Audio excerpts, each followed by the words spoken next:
Oh, nothing. Walking to the car. I just got my hair done. What happened? Thank you.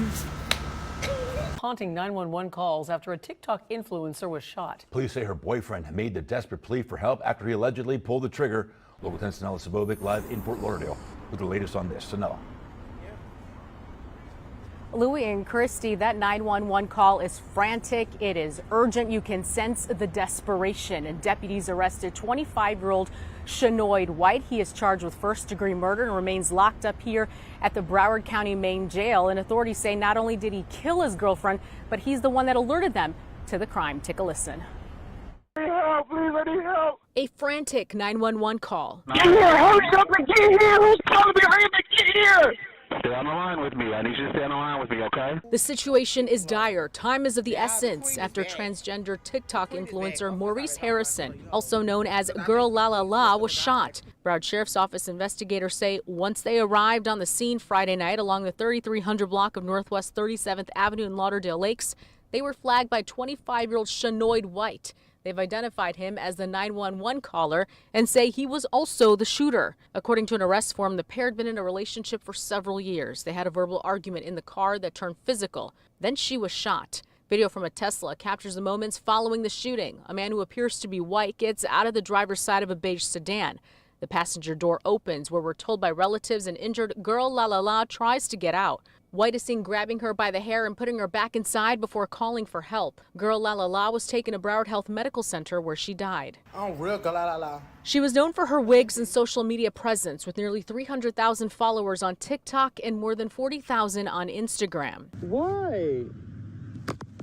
Behind the scenes, friends and relatives say Girl La La and White had a tumultuous relationship. On the evening of November 14, 2025, a vehicle sat idle on a residential street in Lauderdale Lakes, Florida. Its engine was running. The passenger door was partly open. Inside the front seat, 21-year-old TikTok creator Maurice Girl La La Harrison lay unresponsive. Moments earlier, she had stepped into the car of her longtime boyfriend, Shanoid White Jr. Minutes later, multiple gunshots were reported, and neighbors called for police. When deputies arrived, they found Harrison in the passenger seat, showing no signs of movement, and White standing nearby, reporting that an argument had taken place. The scene raised immediate questions. Surveillance footage in the area reportedly showed the pair inside the car during a dispute before White exited the vehicle with an object in his hand. Shell casings were later recovered. A firearm was located in the vehicle. Investigators began reconstructing the chain of events. The argument, the physical confrontation, the gunshots, and the sequence leading to Harrison's collapse inside the car. Authorities detained White at the scene. He stated that the argument escalated after Harrison pulled his hair, but he did not provide a full account of how the firearm was discharged. Detectives noted inconsistencies and began comparing his statements with physical evidence and video recordings. As news spread, the case quickly drew widespread attention. Harrison was known online for her wig-styling videos and large social media following. White, a former college football player, had maintained a low public profile. Their relationship, previously seen only through sparse online appearances and resurfaced clips, came under new scrutiny as investigators searched for prior indicators of conflict. What happened inside that car? Who initiated the sequence of actions that resulted in gunfire? And what details from their past may help explain the final minutes recorded by nearby cameras? You're watching Global Crime Venue, where viral fame hides chilling secrets. From TikTok dancers and Instagram couples to rising Facebook personalities, we reveal the dark side of the spotlight. When the perfect posts turn into tragedies, we break down exactly how it all unraveled. These aren't just online stories. They're real cases with real victims. And while you're here, don't forget to subscribe and hit the notification bell so you never miss a new case breakdown.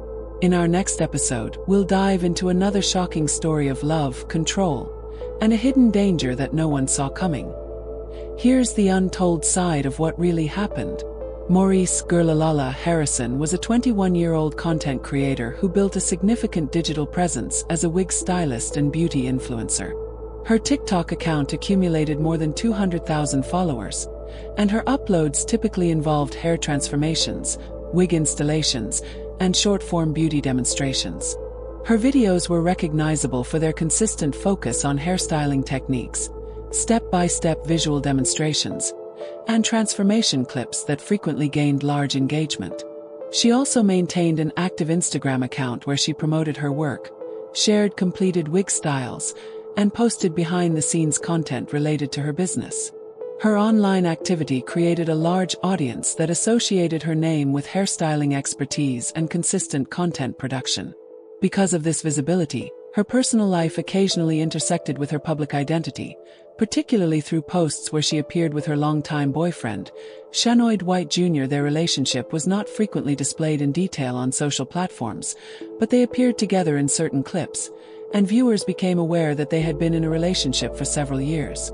At the time of the incident, White was 25 years old and had a background as a former student athlete who played college football. Publicly available documents indicate that their relationship included periods of conflict, including verbal disagreements and physical altercations referenced indirectly in resurfaced recordings. The location central to this case was Lauderdale Lakes, Florida, a residential area where both Harrison and White were present on the evening of November 14, 2025. At approximately 7 p.m., Harrison entered White's vehicle during what investigators later described as a developing dispute between the two. According to law enforcement, the argument began verbally while they were both inside the car.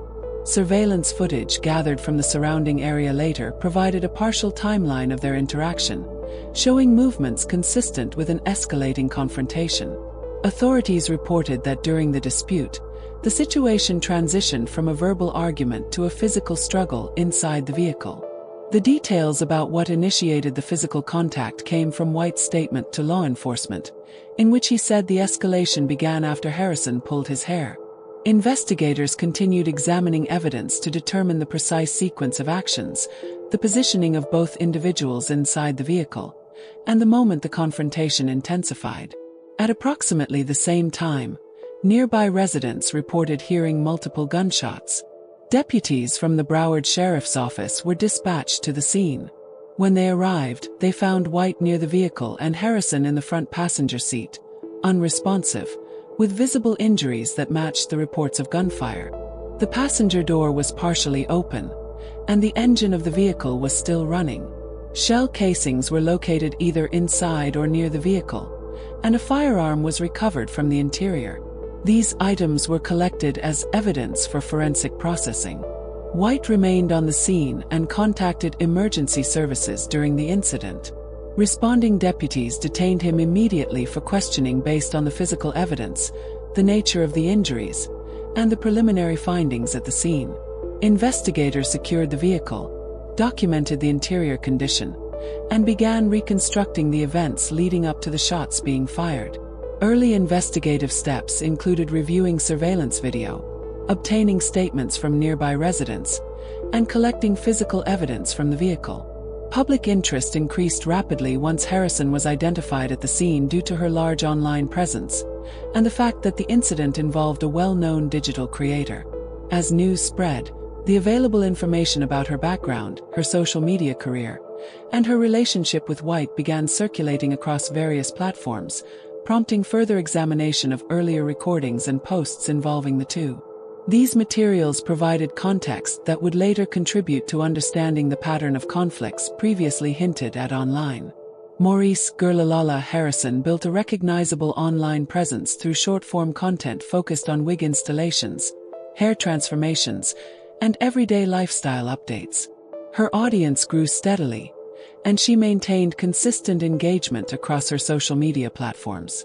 Before the incident, she lived in Florida and frequently collaborated with friends and stylists in her community. Her online activity showed routine interaction with followers and a pattern of scheduled content releases. She had no public history of violent behavior or criminal involvement. Shanoid White Jr., her boyfriend, had a different public footprint. He previously played football at the college level and occasionally appeared in Harrison's old live stream clips, though he did not maintain an active online profile. Records show that he relocated to Florida and lived in the same region as Harrison. He had prior legal encounters, including a documented robbery case from earlier years, though the outcomes of these cases varied. No public documentation indicated a recent criminal proceeding directly tied to him before the shooting. His background reflected a mixture of athletic involvement, relocation, and intermittent employment, with limited publicly available personal information. Their relationship had existed for several years, based on resurfaced videos showing the two together during Harrison's earlier streaming years. These clips documented casual conversations, routine interactions, and moments where Harrison referenced their relationship directly. However, the details of their private dynamics, frequency of contact, or recent conflicts were not visible online. Investigators later reviewed these past materials solely to understand whether earlier behavioral patterns existed between the pair. In the days leading up to the incident, Harrison continued posting content as usual. She did not publicly reference any disputes, personal issues, or significant life changes. Her digital footprint from that period showed her preparing hair-related videos and engaging with followers. There were no publicly posted warnings, distress signals, or statements suggesting upcoming conflict. According to investigative statements, White and Harrison arranged to meet on the day of the shooting. The vehicle they entered belonged to White. Surveillance in the area captured both individuals arriving and stepping into the car. There was visible conversation between them inside the vehicle, though audio was not available. The timeline established by investigators indicates that the encounter began calmly before physical movements intensified inside the car. White later told authorities that Harrison pulled his hair during the dispute. Detectives documented this claim but compared it against the physical evidence, including the footage. The surveillance video reportedly showed White exiting the car with an object in his hand after the argument escalated. Investigators later determined that the object aligned with the size and shape of a firearm. The footage did not show Harrison exiting the car at any point before the shots were heard by neighbors. A firearm was recovered from inside the vehicle. Multiple shell casings were located near the scene. Investigators began constructing the order of shots, entry points, and the angle of discharge. They examined residue patterns, seating positions, and the distance between the firearm and Harrison's body at the time of the incident. The timeline in this stage focused on reconstructing events from the moment the argument became physical to the moment neighbors contacted law enforcement after hearing gunfire. Cell phone data, communication logs, and prior message exchanges were reviewed to determine whether the couple had upcoming plans or recent disagreements. No immediate digital evidence indicated pre-planned violence. Investigators used this section of the timeline to verify whether the meeting was routine or triggered by a specific issue between the two. As investigators examined the available evidence, their next focus became the internal sequence of actions inside the vehicle during the minutes leading up to the gunfire. Detectives reviewed the positioning of objects in the car, the angles of impact, and the locations where physical contact was believed to have occurred. The vehicle's interior showed signs of abrupt movement: a displaced phone on the floorboard, a partially open center console, and a hair extension lying near the passenger side footwell. These items were documented as potential indicators of a struggle or rapid movement inside the confined space. Investigators then shifted attention to external video sources.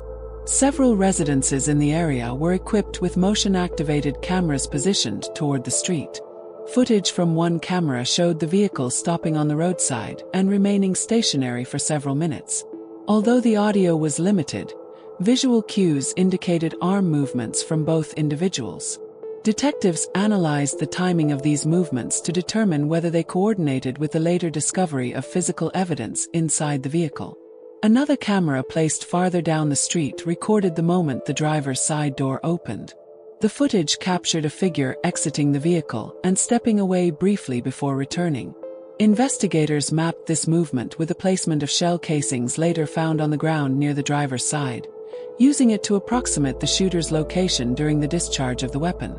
A trajectory analysis was performed to determine the direction of travel for each round, which assisted in reconstructing the firearm's positioning at the moment it was fired.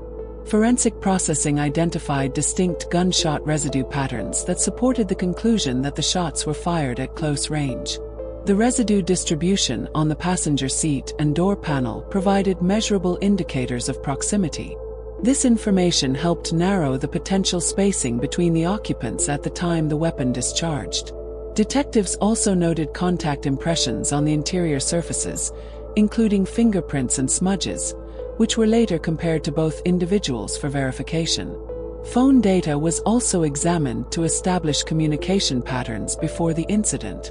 Investigators retrieved call logs, messages, and timestamps from both devices to determine whether any prior exchanges contributed to the argument.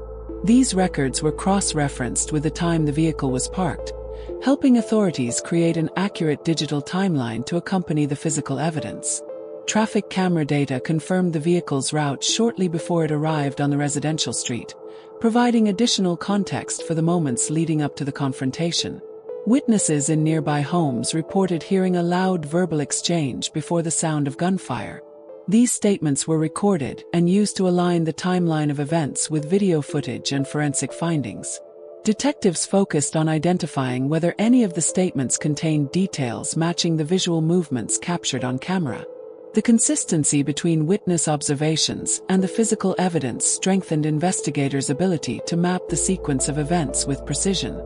In addition to witness accounts, investigators reviewed prior dispatch calls connected to the area to determine whether either individual had been involved in any earlier disturbances at that location. No matching calls were found, which directed the investigation back toward reconstructing the immediate incident without relying on previous patterns from the same location. Officers conducted a secondary search of the vehicle after the initial evidence sweep. This included checking for additional personal items, digital devices, or objects that may have been moved during the confrontation. The firearm recovered from the scene was submitted to the crime laboratory for ballistic comparison, where analysts examined the weapon for malfunctions, fingerprints, DNA, and matching striations on the recovered casings. Paramedics transported Maurice Harrison to Broward Health Medical Center, where she was pronounced dead. Law enforcement immediately secured the vehicle and surrounding area for forensic examination. Investigators documented the blood saturation inside the passenger seat and on the floorboard, noting the positioning of the body relative to the vehicle. A handgun was recovered in the interior, along with spent 9mm shell casings near the passenger door. Officers established the approximate time of the shooting using 911 call records, witness reports, and surveillance footage timestamps. Shanoid White Jr. remained at the scene and was detained. Detectives collected his initial statements, in which he described the altercation as having escalated into physical contact. He did not clarify the exact moment the firearm discharged. Law enforcement observed his condition, recorded his demeanor, and documented his physical state for the investigation. He was then transported to the sheriff's office for formal questioning. Surveillance video from nearby residences was reviewed and analyzed. Footage captured White exiting the vehicle while holding what appeared to be a firearm, and Harrison leaning outward from the passenger seat. Investigators compared these movements to the location of recovered shell casings and the position of Harrison's body. Forensic teams examined bullet trajectories, blood patterns, and the interior of the car to determine the sequence of shots. During his interview, White reiterated that the argument escalated into a physical struggle but provided limited details about the discharge of the firearm. Detectives noted inconsistencies between his account and the physical evidence, which were recorded for case documentation. Witnesses from the neighborhood reported hearing 2 gunshots shortly before deputies arrived, which assisted in confirming the number of shots fired. Investigators collected digital evidence, including phone records and recent communications between Harrison and White, to assess the events leading up to the confrontation. Officers also reviewed any prior reports of domestic disturbances connected to the couple. These materials were cataloged as part of the ongoing investigation. The Broward County Sheriff's Office compiled an arrest affidavit incorporating surveillance footage, physical evidence, witness accounts, and White's statements. The state attorney's office reviewed the case, and White was charged with first-degree murder with a firearm. He was booked and held without bond, and all booking information, including fingerprints and photographs, was added to official records. Law enforcement continued to analyze the vehicle, shell casings, firearm, and digital evidence to establish a clear timeline of the incident. Investigators documented the interaction of physical evidence with statements from witnesses and the suspect. The case proceeded into further examination, with all collected material prepared for legal review and prosecutorial assessment. Shanoid White Jr., 25 years old, was the longtime boyfriend of Maurice Harrison. He attended Bethune-Cookman University, where he played as a defensive lineman on the college football team. His athletic background indicates experience with structured training, competitive environments, and physical discipline. White maintained a low profile on social media, with limited public activity beyond personal photos and occasional posts. Public records do not show prior criminal charges. The relationship between White and Harrison reportedly lasted several years. During this period, investigators noted that frequent verbal disagreements occurred. Resurfaced videos of Harrison reveal references to repeated arguments with White and, in some clips, visible injuries consistent with prior physical disputes. These patterns establish a history of tension and conflict within the relationship. On the night of the incident, the argument inside White's vehicle reportedly escalated after Harrison allegedly pulled his hair. Surveillance footage reportedly shows White exiting the vehicle while holding a firearm, and Harrison leaning out of the passenger door before being pushed back inside. The firearm was recovered at the scene, and investigators documented spent shell casings consistent with gunfire. White's 911 call demonstrates his state during the event. In the recording, he can be heard requesting immediate assistance, stating, "I need help. Please, I need help." His actions, leaving the vehicle while holding a firearm, interacting physically with Harrison, and then contacting authorities, form the sequence that investigators are analyzing to determine intent and action. Analysts reviewing White's profile have noted that his physical capability and competitive background may have influenced his response under high-stress conditions. Long-term relationship stress, prior confrontations, and immediate access to a firearm created circumstances in which the situation escalated quickly. Investigators are focusing on these factors to understand the potential motives and decision-making process that led to the discharge of the firearm. Investigators continue to review witness statements, surveillance footage, and 911 audio to establish the timeline of events and actions taken by White during the argument. His prior relationship history, physical abilities, and access to a weapon are key elements in examining possible motives and the dynamics that culminated in the fatal incident. Maurice Harrison, known online as Girlalala, was a 21-year-old hairstylist and content creator based in Lauderdale Lakes, Florida. She specialized in wig styling and hair transformations, producing step-by-step tutorials that demonstrated technical skill, precision, and creativity. Her TikTok content included detailed instructions for lace front installations, wig layering, and color techniques, which established her credibility within the hairstyling community. By late 2025, she had over 235,000 followers on TikTok and maintained an active Instagram account where she shared updates on her hairstyling projects.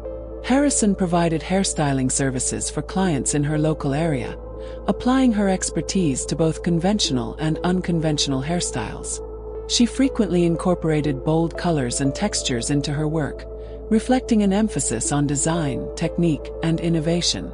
She was regarded as a skilled stylist capable of creating complex hair arrangements, which contributed to her growing influence in both online and offline communities. As a Black transgender woman, Harrison's identity formed a central part of her public persona. She shared aspects of her experience as a trans woman in her content, providing guidance and advice on self-expression and personal style. This transparency offered representation to marginalized communities and informed her followers about issues surrounding identity, confidence, and authenticity. Her engagement with her audience extended beyond posting content. She offered practical advice on wig maintenance, product selection, and styling methods, ensuring that followers could replicate her techniques. She collaborated with other creators and participated in events within the hairstyling and social media sectors, which increased her visibility and professional reach. Social media posts also documented aspects of her personal life, including her interactions with friends, clients, and collaborators. Video content displayed her routines, stylistic methods, and public demonstrations of hair artistry. Some material highlighted minor physical injuries and personal challenges, providing investigators with evidence of patterns in her daily life and relationships. Harrison's professional profile demonstrates a combination of skill, creativity, and educational influence. Her consistent content output, instructional videos, and collaborations with other creators show a level of dedication to her craft and her community. Her work contributed to the knowledge and skill of her followers and established her as a recognized figure within the hairstyling niche. Overall, Maurice Harrison's professional and personal activities create a detailed picture of her expertise, routines, and public engagement. Her identity, career, and contributions to her community provide context for understanding her life and interactions separate from the circumstances of the incident. The investigation into the death of Maurice Harrison centers on multiple pieces of evidence collected at the scene and from surrounding sources. Surveillance footage from nearby properties reportedly captured the vehicle in which Harrison and Shanoid White Jr. were present at the time of the incident. In the footage, both individuals are seen engaged in a verbal dispute inside the car before White exited the vehicle while holding what appears to be a firearm. The positioning of the individuals, along with movements recorded in the video, is being analyzed to determine the sequence of actions that led to gunfire. Video evidence is a critical component in establishing both intent and the immediate circumstances of the confrontation. Investigators recovered a firearm from the vehicle, identified as a 9mm handgun, along with 2 spent shell casings found on the floor of the car. The firearm is being examined for fingerprints, DNA, and ballistic information. Ballistic testing is expected to establish whether the recovered gun was the source of the gunshot wounds sustained by Harrison. Forensic analysis of the shell casings, the trajectory of the bullets, and the location of blood within the vehicle is being conducted to reconstruct the events inside the car. The blood pattern indicates the location of Harrison's body at the time of the shooting and helps investigators determine the position of both the victim and the suspect during the incident. The 911 call made by White immediately following the shooting has been obtained and transcribed. In the recording, White reports that a confrontation occurred and requests emergency assistance. The audio from this call is being analyzed for tone, content, and timing, which may assist in clarifying the timeline of events and the suspect's statements regarding the incident. Investigators are cross-referencing the statements made in the 911 call with the physical evidence collected from the scene. Additional evidence includes witness statements from neighbors who reported hearing gunshots and seeing the vehicle in the moments before law enforcement arrived.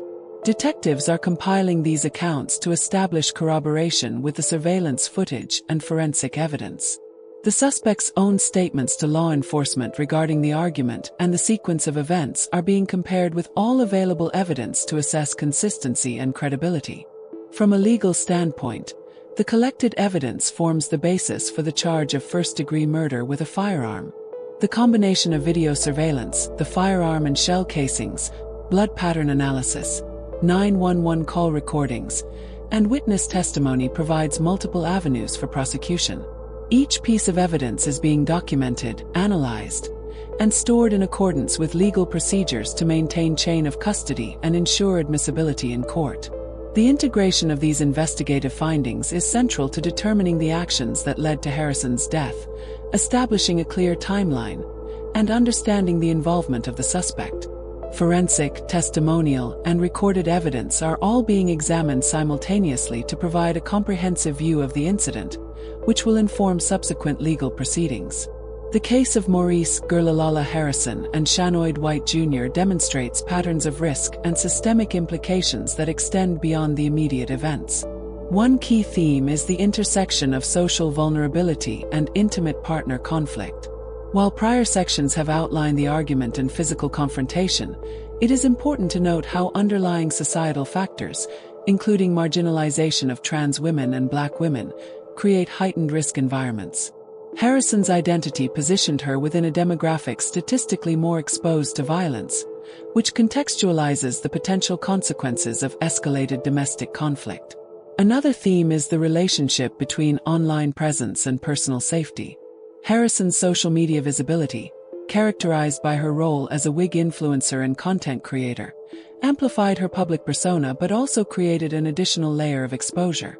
Social media engagement can obscure signs of abuse and complicate intervention, as followers and bystanders may perceive the relationship differently from the lived reality.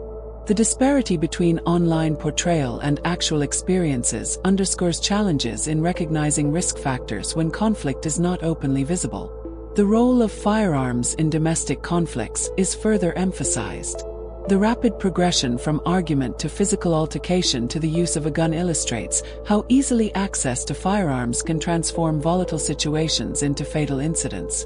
The timing, proximity, and decision-making within minutes highlight the critical impact of weapon availability during escalated disputes, offering insights for policy and prevention strategies. Patterns of systemic oversight and social accountability also emerge. The case raises questions about the effectiveness of community monitoring, preventive measures, and public awareness regarding intimate partner dynamics in high-risk populations.